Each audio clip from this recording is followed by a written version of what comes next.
घरोघरी मातीची चुली या मालिकेच्या आजच्या भागाच्या सुरुवातीला सयाजीराव ऐश्वर्याला बोलत असतो की ते बाणगुळ तुझ्या ताब्यात आहे मी असं ऐकलंय. म्हणजे तो बोलतो ऋषिकेशबद्दल. आणि तो खूप शहाणा पोरगा आहे, तो त्याच्यापासून सावध राहा असं तिला तो म्हणतो. मात्र ती म्हणते, डॅड आम्ही तुमची मुलगी आहे, तुम्ही मला कसं अंडर एस्टिमेट करताय. त्याला कळणार सुद्धा नाही की त्याला आपण किडनॅप केलंय.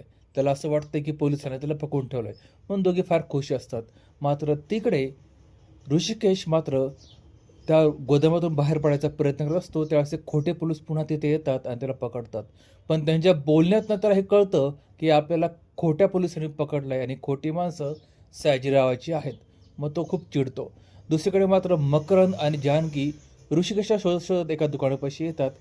तिथे त्यांना एक माणूस सांगतो की ह्या माणसाला मी काल बघितलंय, त्याला पोलिसांनी पकडून नेलंय. मग इथे मकरंद म्हणतो की त्याच्या टेम्पोमध्ये असं काय होतं की पोलिसांनी त्याला पकडून नेलंय. मग दोघे फिरत फिरत एका ठिकाणी येतात जिथे त्यांना तो निळा टेम्पो दिसतो. मग मकरंद जानकीला म्हणतो, हा निळा टेम्पो कदाचित ऋषिकेशचा असू शकतो, आपण या बिल्डिंगने बघू. म्हणून ते बिल्डिंगमध्ये येतात आणि नेमकी मकरंद त्या गोदामाचं दार उघडतो आणि ऋषिकेशला वाटतं की ते खोटे पोलीस आलेत. म्हणून तो जोरात काठी मारतो आणि ती लागते मकरंदला. आणि त्याच वेळेस तिथे खोटे पोलीस सुरू येतात. मग ऋषिकेश त्यांचा पाठलाग करतो, दोघांना पकडतो, मारायला लागतो. मात्र त्यात एक पोलीस ऋषिकेशवर बंदूक ताणतो आणि तेवढ्यात लांबून कोणी दगड मारतं आणि ती बंदूक खाली पडतं आणि तो असतो मकरंद. मग मकरंद आणि ऋषिकेश दोघी मिळून त्या खोट्या पोलिसांना खूप मारतात, पण ते तिथून पळून जातात. आणि मग इथे मकरंद आणि जानकी ऋषिकेशला सावरतात आणि ऋषिकेश दोघांचे थँक्यू म्हणतो. तोपर्यंत तिकडे घरी खरे पोलीस नानासाहेबांना भेटायला गेले असतात आणि ते म्हणतात, तुमचा मुलगा गायब झाला म्हणजे खूप मोठी गोष्ट आहे.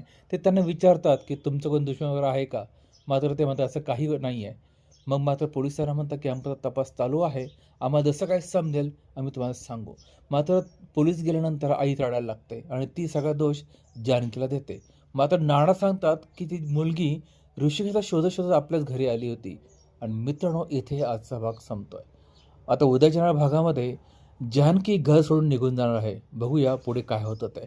पण पुढचा भाग बघण्यासाठी चॅनल सबस्क्राईब करून बेल आयकॉन जरूर प्रेस करा. तुम्हाला काय वाटतं, आणखी मालिकेत काय घडू शकेल कमेंटद्वारे जरूर कळवा. हा व्हिडिओ आवडला असेल ना, व्हिडिओ लाईक आणि शेअर करायला विसरू नका.